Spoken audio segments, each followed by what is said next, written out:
Ladies and gentlemen, this is the YouTube channel vlog show of inspiration and realness. Also, this is the YouTube channel vlog show of positivity, personality, and fun. This is Eric Lima Shenanigans of 1977, and now the perpetrator of these shenanigans, Big Beefy E himself from his Big Beefy Man Cave in New Bedford, Massachusetts, Mr. Shenanigans himself, and the two-time Chilling 3000 2022 End of the Year Awards winner, Eric M. Lima. Thank you very much, Mr. Announcer, sir. Well, hello there, everyone. Welcome to yet another episode of Eric Lima Shenanigans of 1977. This is episode number 623.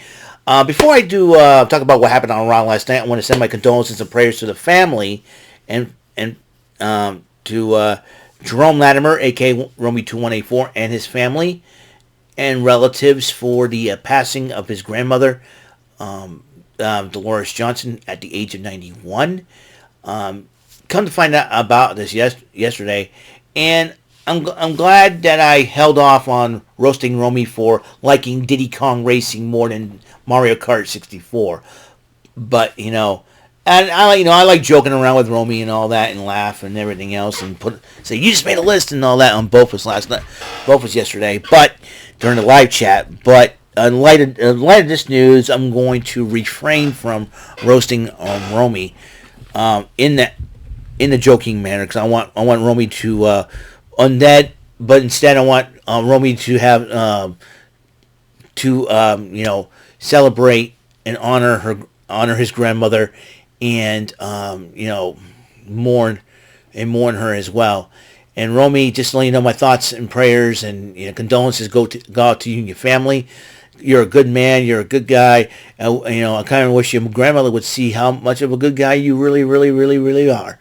And I know you like to have some fun, and you joke around with Gary and the Putnam brothers over in Bofus.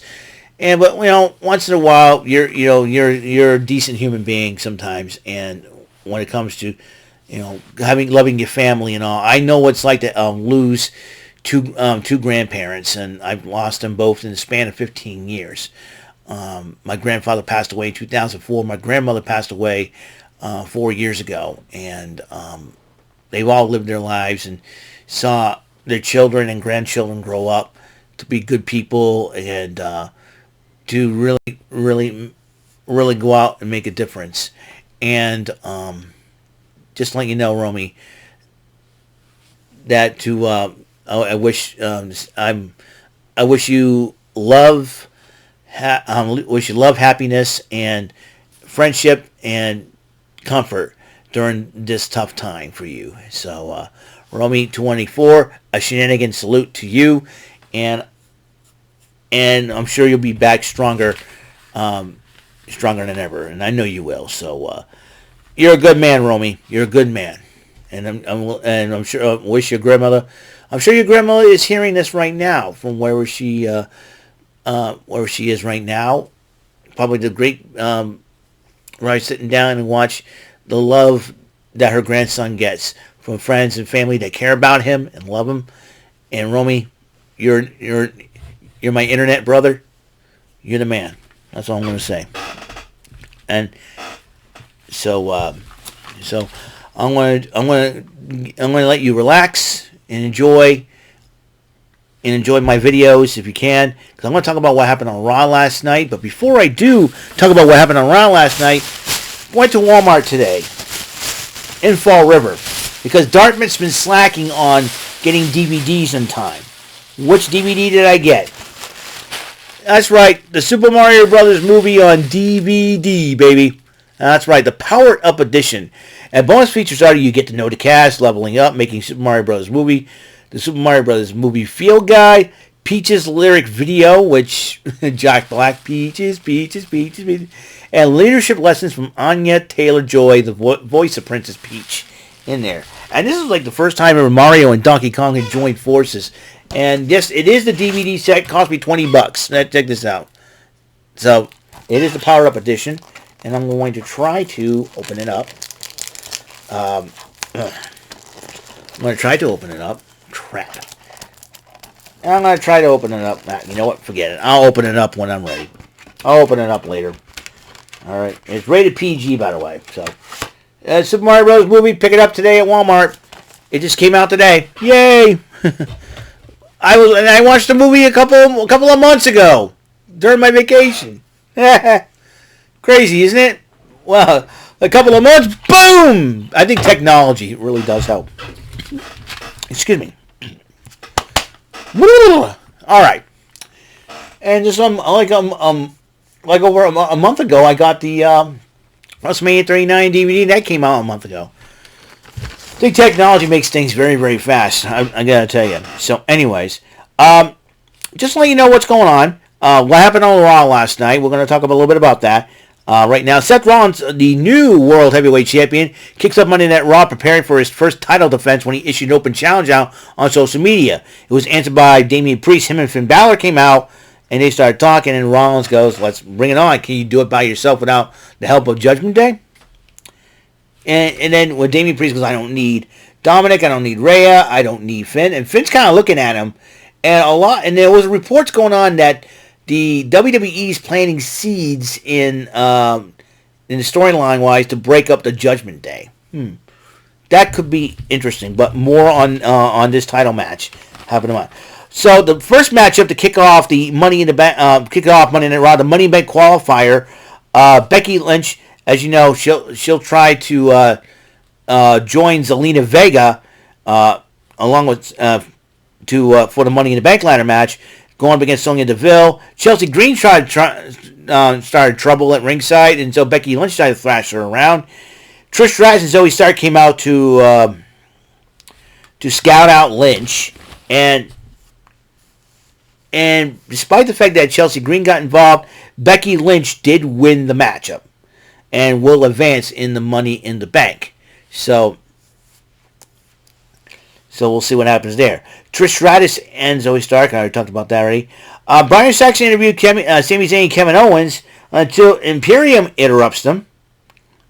And Imperium was talking, and then Gunther shows up, and Kevin Owens tells Kevin Owens, "Got Tommy a temper," and all that. He goes, "That's it. You and me out in the ring. I don't care. Forget the title. It's just a fight. You and me." So before that match even happened, Kaden Carter and Katana Chance did cut a promo when they're going to make their Raw debut. Sooner than you think. And Kevin Owens went one-on-one with Gunther. This was a heck of a matchup. This is a heck of a matchup. It could have gone either way, but when Ludwig Kaiser and Giovanni Vinci attacked Sami Zayn, Kevin Owens came to his aid, but then when he came back to the ring, Gunther took advantage of the situation and then rolling him up, pinning him for the 1-2-3, Gunther. And Gunther wins the matchup, but the Intercontinental title was not on the line, just to let you know. So Kathy Kelly interviews Matt Riddle, and once again, Imperium decides to interrupt another person. And then Matt Riddle's like, "Hey, where's Gunther?" and all that. And then, "What are you going to do about it? What are you going to do about it? What are you going to do about it?" And then pushing and shoving between Kaiser and Riddle. Riddle punches Kaiser and throws him over the chest, and then he attacks Vinci and then puts him in the ankle lock, and Vinci's screaming for help, and then he says, "What's Gunther now? What's Gunther now?" He drops him, and officials came around separating Riddle from Vinci, and then Kaiser came to Vinci's aid. Looks like Imperium. It looks like Kevin Owens, Sami Zayn, and Matt Riddle has another problem with another stable now. It's Imperium. Crazy. Anyways, Byron Saxton interviewed Ronda Rousey and Shayna Baszler, and as they were talking, Katana Chance and Kaden Carter decided to issue a challenge and said, "Fine, we'll make the matchup." Non-title matchup, the women's tag team champions Ronda Rousey and Shayna Baszler facing the debuting Kaden Carter, Katana Chance on Monday Night Raw. Rousey and Baszler won after Baszler got Kaden Carter in the clutch. And Ricochet was waiting around, I think, getting interviewed in the gorilla position. Then Bronson Reed interrupts him, and then Shinsuke Nakamura interrupts them. Then Johnny Gargano had a promo saying, "Underestimate me, go ahead," and all that, because there's lots. I'm going to start proving people wrong. Shinsuke Nakamura and Ricochet Was a heck of a matchup until Bronson Reed got involved, and it would end up being a no contest because Reed attacked both men. And Alpha Academy was discussing strategy against the Viking Raiders, and I think they're, Otis, and then Chad Gable wants to help out Maxine Dupree and wants to train her into being part of the Alpha Academy. And Maxine Dupree goes, "I got the perfect outfit for that." Looks like she's willing to. She was willing to learn, and that's a good thing. So Miz TV came out, and the Miz came out with Miz TV, and the guest was Cody Rhodes, and Cody Rhodes was talking about Brock Lesnar, and then Miz goes, I have an idea, and he brings out Dominic Mysterio along with Rhea Ripley, SmackDown Women's Champ. Dominic Mysterio starts yakking his mouth, and then Cody Rhodes responds in kind, so to speak, saying that, I've respected and admired Rey Mysterio. Listen, I know that Rey Mysterio makes mistakes, and he knows full well, too, because Rey Mysterio, when he hit Cody Rhodes' face with that 619, that turns him from dashing to undashing, if as they say. But then he goes, also, he makes mistakes, and I'm looking at him, one of them right now, and he was dissing Dominic and such, and he goes, fine. They walk away. Cody Rhodes turns around. Dominic comes up, slaps him across the face. He jumps behind Rhea Ripley. Now here's where his wife Brandy Rhodes, who was in the WWE as Eden Styles, and she tweets out, "Papa won't hit mommy, but mommy will." Mummy, meaning Brandy Rhodes. Now everybody's begging for this mixed tag match to happen. Brandy Rhodes and Rhea Ripley. Well, you see how Brandy Rhodes got in the face of Jade Cargill during her days in AEW? Well, I will not be surprised here. Anyways, after Dominic slaps Rhodes decided to take his anger out on the Miz and KOs him with the cast. Pulls a freaking Bob Orton. I'm sure Cody Rhodes knows a little thing or two. The second Money in the Bank qualifier matchup among the ladies, Natalya went one-on-one with Zoe Stark with Trish Stratus. Zoe Stark, I'm telling you, she is really, really starting off like a house of fire in her since her Raw debut. Think about it. She's lined herself with Trish Stratus and feuding with Becky Lynch, two of the top names in the company today. All right, Zoe Stark is really, really, really going to be showing a lot. Really going to open up a lot of eyes, and trust me on this one.